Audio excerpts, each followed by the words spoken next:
इरोडो problem number 1.13। तो इस question में हमारे पास है एक पार्टिकल बी है और इसकी वेलोसिटी है दी हुई है हमें u, और वो एक रेक्टिलिनियर मोशन कर रहा है। दैट मीन्स वो एक स्ट्रेट लाइन में मूव कर रहा है। तो सपोज वो स्ट्रेट लाइन हम लोग ये चूज करते हैं, वो इस डायरेक्शन में इस तरह से मूव कर रहा है। एक दूसरा पार्टिकल हमारे पास है a और इसकी स्पीड कांस्टेंट है। दैट मीन्स इसके वेलोसिटी का मैग्नीट्यूड इज कांस्टेंट और इसका डायरेक्शन किस तरफ है? इसका डायरेक्शन हमेशा ऐसा है कि वो हमेशा बी को पॉइंट कर रहा है। सपोज ए की पोजीशन यहां पे है तो इसकी वेलोसिटी का डायरेक्शन कुछ इस डायरेक्शन में होगा ताकि वो बी को इस तरह से पॉइंट कर सके। कुछ टाइम के बाद अगर देखें तो ए सपोज यहां पे पहुंच जाता है और बी सपोज यहां पे कहीं पे है, तो अभी ए की जो वेलोसिटी होगी इस डायरेक्शन में होगी ताकि वो बी को पॉइंट कर सके इस तरह से। कुछ और समय के बाद अगर हम लोग देखें तो ए सपोज यहां पे है और बी सपोज यहां पे पहुंच गया है कहीं, तो अभी भी ए की वेलोसिटी की डायरेक्शन इस तरह से होगी ताकि वो इसको पॉइंट कर सके, और इस तरह से करके वो लोग आपस में कहीं किसी टाइम पे मीट करते हैं। सपोज इस टाइम पे दोनों मीट करते हैं इस पोजीशन पे। अब अगर बात करूं कि इसमें और एक चीज दिया हुआ है क्वेश्चन में कि इनिशियली ए और बी की वेलोसिटी परपेंडिकुलर है, तो ऐसा कब हो सकता है? अगर हम लोग बी की बात करें तो बी की वेलोसिटी तो इसी डायरेक्शन में है, इस जो स्ट्रेट लाइन की मैं बात कर रहा हूं इसी डायरेक्शन में बी की वेलोसिटी है हमेशा। अगर ए की वेलोसिटी बी के परपेंडिकुलर होनी है, दैट मींस वेलोसिटी ए की कहीं इस डायरेक्शन में होनी चाहिए, इस डायरेक्शन में, तभी वो बी के परपेंडिकुलर होगा। तो इनिशियल पोजीशन की अगर मैं बात करूं तो कुछ इस डायरेक्शन में सपोज है v, ए की वेलोसिटी इस डायरेक्शन में v है और b का पोजीशन इनिशियली यहां पे होना पड़ेगा, तभी वो वेलोसिटी इसको पॉइंट करती हुई इसकी वेलोसिटी होगी। a की वेलोसिटी b को पॉइंट करती हुई इस तरह से तभी पॉसिबल है। ठीक है, अच्छा, इनिशियली दोनों के बीच का जो सेपरेशन दिया हुआ है वो हमें दिया हुआ है l।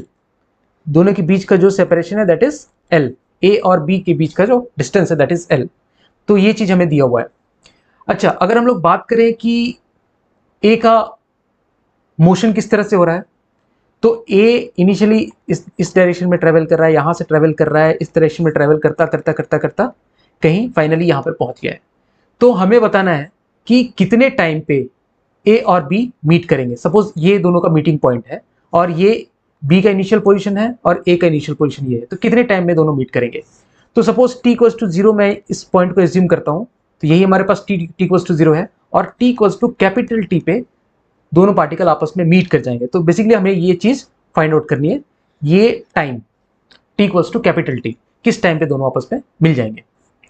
तो अगर मैं समराइज करूं तो कुछ इस तरह का सिचुएशन हमारे पास, ए बी की इनिशियल पोजीशन यहां है, ए ने कुछ यहां से स्टार्ट किया और फिर फाइनली दोनों ए का इस तरह से कुछ मोशन हुआ और फाइनली दोनों यहां पे आके मिल गए। ये दोनों का मीटिंग पॉइंट है। ठीक है, इसको पॉइंट हम लोग सपोज ओ कंसिडर करते हैं।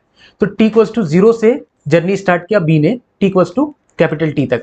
अच्छा, इस टाइम पे b ने टोटल डिस्टेंस कितना ट्रेवल किया, horizontal distance, that is ut।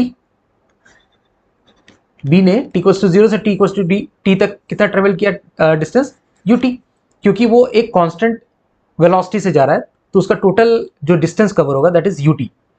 अच्छा, अगर हम लोग a की बात करें, पार्टिकल a की बात करें, तो पार्टिकल a सपोज हम लोग अपना जो एक्सिस चूज करते हैं कुछ इस तरह से, एक्स एक्सिस को इधर चूज करते हैं, वाई एक्सिस अगर इधर चूज करते हैं, तो किसी भी टाइम पे अगर हम लोग देखें, किसी सपोज इस टाइम पे अगर हम लोग देखते हैं तो इसकी जो वेलोसिटी होगी वो कुछ इस डायरेक्शन में रही होगी और उस समय जो b का पोजीशन होगा वो कुछ इस पोजीशन पे होगा। ठीक है, तो a की जो वेलोसिटी है, a का पोजीशन किसी टाइम पे ये यहाँ पे है और इस डायरेक्शन में इसकी वेलोसिटी v है। अच्छा, अगर ये एक्स एक्सिस के साथ अगर थीटा एंगल हम लोग बोलते हैं कि ए जो है ए की जो वेलोसिटी है वो एक्स एक्सिस के साथ अगर थीटा एंगल बना रही है, तो हम लोग क्या इक्वेशन लिख सकते हैं? तो हम लोग इसमें से यहां से बोल सकते हैं कि अगर मैं वेलोसिटी का जो एक्स कंपोनेंट है that is v cos theta, velocity का x component is x cos theta, मैं लिख देता हूं vx is v cos theta, velocity का x component is v cos theta and velocity का y कंपोनेंट, इस वेलोसिटी का y कंपोनेंट ये x कंपोनेंट हो गया और इसी वेलोसिटी का y कंपोनेंट ये vy हो गया, vy को मैं लिख सकता हूं v sin थीटा। अच्छा, अगर मैं वेलोसिटी के x कंपोनेंट को टाइम के साथ अगर इंटीग्रेट कर दूं from this time to this time, from t equals to 0 to t equals to capital T, तो वो हमें क्या देगा, वो हमें देगा net displacement in horizontal direction. That means वो मुझे देगा कि जो ए का नेट डिस्प्लेसमेंट होगा हॉरिजॉन्टल डायरेक्शन में वो कितना होगा। सर ए का जो नेट डिस्प्लेसमेंट है वो यहां से यहां तक है, ए का जो नेट डिस्प्लेसमेंट वो यहां से यहां तक है, और उसका जो हॉरिजॉन्टल डिस्प्लेसमेंट है ए का, उसको हम लोग सपोज एक्स बोलते हैं, A x is horizontal displacement of x, horizontal displacement of A, और ए वाई दोनों के बीच का सेपरेशन था, ये उसने कवर किया यहां से यहां तक में एल डिस्टेंस कवर किया ए वाई कॉम्पोनेंट, या फिर हम लोग बोल सकते हैं this is A Y, that is displacement along Y direction. Displacement along Y direction को ए वाई बोलता हूं, that is equal to L, और डिस्प्लेसमेंट ए का along X direction that is A X. अच्छा, मैं अगर बात करूं this A X that is equal to U T, क्योंकि ए और बी का जो नेट हॉरिजॉन्टल डायरेक्शन में जो डिस्प्लेसमेंट होगा वो बराबर होगा। ठीक है, अगर मैं इसको इक्वेशन फॉर्म में लिखूं तो मैं लिख सकता हूं integral of v cos theta into D T. तो ये मुझे net displacement in horizontal direction या net displacement in x direction देगा, और ये time equal to 0 to capital T, time equal to 0 से time equal to T when दोनों मिल रहे हैं उस समय तक, that is equal to U T. यहां से मैं बोल सकता हूं that this is equal to U T. तो ये हमारे पास एक इक्वेशन आ गया, this is our first equation.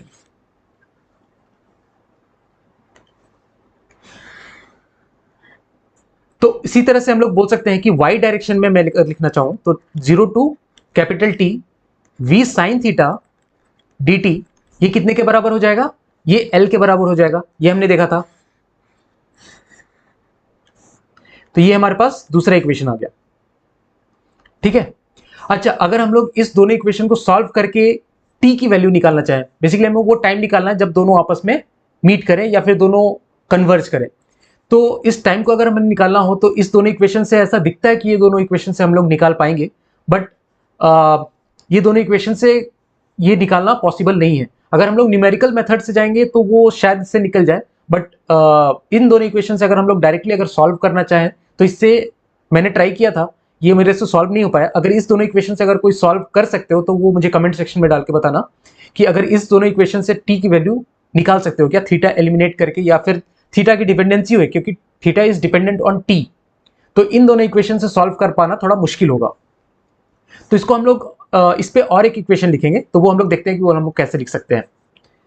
तो अगर हम लोग बात करें किसी भी time t equals to T पे दोनों का क्या सिचुएशन होगा या फिर दोनों का क्या पोजीशन होगा, तो सपोज ये मेरे पास a है और ये b का पोजीशन है, तो b तो u वेलोसिटी से इस डायरेक्शन में जा रहा है और a की वेलोसिटी होगी b की तरफ v इस तरह से, और इन दोनों के बीच का सेपरेशन किसी भी टाइम पे अगर मैं बात करूं तो सपोज ये r मैं कंसीडर करता हूं, ये किसी भी time t equals to T के लिए है। इनिशियल पोजीशन a का कहीं इधर है और फाइनली सब आपस में दोनों यहां पर कहीं मीट करते हैं, तो मैं किसी बीच के टाइम का इस तरह से मैंने सिचुएशन एनालाइज कर रहा हूं। तो अगर मैं बात करूं कि x एक्सिस के साथ a कितना एंगल बना रहा है, सपोज ये थीटा बना रहा है, उसी तरह से अगर मैं देखूं कि ये एंगल कितना हो जाएगा, this angle is also theta, अगर ये थीटा है तो ये एंगल भी थीटा होगा। ठीक है, तो अगर मैं यहां से लिखना चाहूं D R by D T, D R by D T, R क्या है, दोनों के बीच का सेपरेशन है, डिस्टेंस, तो D R by D T क्या होगा, मतलब rate of change of this R, इस आर का रेट ऑफ चेंज क्या होगा, तो वो हम लोग लिख सकते हैं। अगर हम लोग देखें तो ए और बी के बीच का जो डिस्टेंस है वो v वेलोसिटी से कम हो रहा है, क्योंकि ए बी को v वेलोसिटी से अप्रोच कर रहा है, v वेलोसिटी से कम हो रहा है, तो D R by D T मैं बोल सकता हूं v वेलोसिटी से चेंज हो रहा है, और क्योंकि कम हो रहा है इसलिए हम लोग नेगेटिव साइन लगाएंगे एक। उसी तरह से b का जो ये u का जो ये कंपोनेंट है u cos theta, this is u cos theta, u के दो कंपोनेंट आएंगे, u cos थीटा इधर आएगा और कुछ u sin थीटा इधर आएगा। तो u cos थीटा जो है वो रिस्पॉन्सिबल है r को बढ़ाने के लिए, तो u cos थीटा की वजह से r बढ़ रहा है, इसलिए हम लोग इसको बोल सकते हैं प्लस u cos थीटा। तो हमारे पास एक और इक्वेशन यहां से आ गई, that is dr by D T equals to minus b plus u cos theta, ये हमारे पास तीसरी इक्वेशन आ गई। तो अगर हम लोग इसको सॉल्व करें तो dr को मैं इधर रखता हूं और मैं minus v plus u cos theta और dt को इस तरफ ले जाता हूं और दोनों तरफ अगर इंटीग्रेट करता हूं इस तरह से, और अगर मैं लिमिट पुट करना चाहूं तो कैसे कर सकता हूं, टाइम t इक्वल्स टू 0 पे dt का मैंने लिमिट पुट किया, टाइम का लिमिट यहां पुट किया, टाइम t इक्वल्स टू 0 पे r a और b के बीच का सेपरेशन कितना था, l, a और b के बीच का सेपरेशन वाज l। उसी तरह से time t equals to capital T पे दोनों मिल जाते हैं, इसलिए दोनों के बीच का सेपरेशन कितना होगा, 0। तो इस तरह से हम लोग लिमिट पुट कर सकते हैं यहाँ पे। अच्छा, अगर इसको मैं सॉल्व करना चाहूं तो dr का integral is r from l to 0। उसी तरह से मैं अगर इसको सेपरेट आउट करूं, 0 to capital T minus v dt plus 0 to capital T u cos theta into D T. ठीक है, तो इसको अगर मैं सॉल्व करता हूं तो ये माइनस एल हो जाएगा और माइनस वी, वी तो माइनस वी इस कांस्टेंट तो बाहर निकाल दिया, integral D T from 0 to T is capital T, plus U को अगर मैं बाहर निकाल देता हूं तो ये मेरे पास बन जाता है 0 to capital T cos theta D T. तो अगर मुझे ये वैल्यू पता चल जाए, ये वाली वैल्यू अगर पता चल जाए तो ये मेरे लिए आसानी से ये इक्वेशन सॉल्व हो सकता है। मैं आराम से t की वैल्यू निकाल सकता हूं, बस मुझे ये वाली इक्वेशन सॉल्व हो जानी चाहिए। तो ये हमने ऑलरेडी निकाल रखा है, अगर हम लोग ध्यान से देखें तो ये हमने ऑलरेडी निकाल रखा है।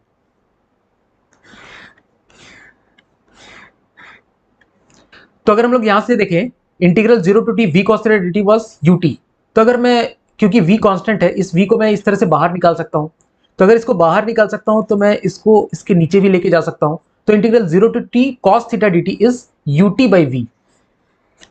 ठीक है, तो यहां से मुझे इसकी वैल्यू मिल गई ut by v। Same value मैं उस इक्वेशन में पुट करता हूं।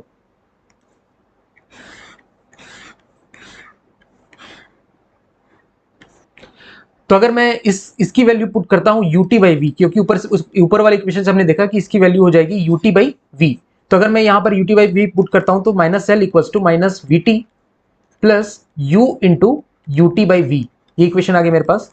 अच्छा, अगर मैं दोनों तरफ माइनस माइनस से मल्टीप्लाई करता हूं तो ये हो जाएगा l is equal to V T minus U square T by we.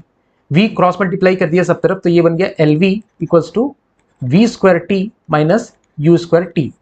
अब मुझे यहाँ t निकालना है, तो ये आराम से मेरे पास आ जाएगा t is equal to L V upon V square minus U square. तो ये मेरे पास फाइनल t की वैल्यू इस तरह से आ गई।